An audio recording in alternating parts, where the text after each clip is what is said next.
from different corners of the world, for friends planned a perfect winter getaway to the snow-covered Frostpeak Mountain. Lucas, an adventurous American, loved snowboarding. Emilia, a British novelist, sought inspiration. Javier, a Spanish photographer, yearned to capture snowy landscapes. Sophia, a German musician, hoped for quiet evenings to compose her melodies. When they arrived at Frostpeak Lodge at the mountain's peak, they were thrilled for a weekend of adventure. The lodge, though beautiful, exuded an eerie silence. An elderly and kind receptionist named Margaret greeted them briefly but warmly. The only other person they encountered was the stern and distant hotel manager, Mr. Caldwell. Margaret explained that it was off-season, so the hotel was quieter than usual. Despite the odd stillness, they dismissed their unease and settled into their spacious suites. As night fell, Lucas joked about the absence of other guests. Emilia saw it as an opportunity to enjoy the peace. But as the night wore on, strange sounds echoed through the corridors. At first, faint whispers, then muffled footsteps. Convincing themselves it was just the wind or their imagination, they eventually fell asleep. The next day was spent skiing and laughing. Frostpeak slopes were as breathtaking as they had imagined. After an exhausting day, they looked forward to a relaxing evening by the fireplace. But their peace was short-lived. Sophia suddenly stopped mid-sentence. "Did you hear that?" she asked. Everyone fell silent. A piano's faint melody drifted from the empty dining hall. Intrigued, they followed the sound, only to find the room deserted. The grand piano stood untouched. Javier joked about capturing a ghost as he snapped a few photos. That night, the whispers returned, louder and closer.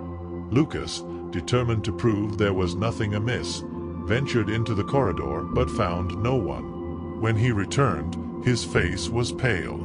"I thought I saw someone," he confessed. They laughed it off, but an undercurrent of unease lingered. The next day, curiosity got the better of them. Emilia suggested exploring the lodge. Javier, armed with his camera, led the way. On the third floor, they encountered a locked door with a small plaque that read, "Staff only." Lucas tried the door, but it wouldn't budge. Margaret appeared suddenly, asking what they were doing. "That's just a storage room," she said curtly, her demeanor unusually stern. They apologized and left, but the encounter left them suspicious. That night, the whispers grew louder, now mixed with faint laughter. It felt like a party was taking place, but every time they investigated, they found nothing. The group decided to venture away from the lodge to a remote ski trail. As they climbed higher, Javier noticed strange footprints in the snow. They were humanoid but unusually large and irregular. Who could be out here? Sophia wondered aloud. When they returned, they found their belongings rearranged. Emilia's notebook, left by her bed, now lay open on the dining table, its pages filled with scribbles in an unrecognizable language. Lucas confronted Mr. Caldwell, demanding an explanation. The manager's response was cryptic. "The mountain doesn't forget those who come." Before Lucas could press further, Caldwell walked away. That night, Javier's camera captured something horrifying. Reviewing the day's photos, he noticed faint, translucent figures standing in the background of several shots. These figures seemed to be watching them. The party sounds returned, louder and more distinct. Music, laughter, and the clinking of glasses echoed throughout the lodge. This time, the group ventured into the grand ballroom. The room transformed before their eyes. Once dusty and abandoned, it was now filled with ghostly figures in 1920s attire. The figures turned to face them. Sophia screamed, and the illusion shattered. The room was empty again. Margaret appeared, her face filled with sorrow. "You weren't supposed to see this," she whispered. Margaret confessed the lodge's dark history.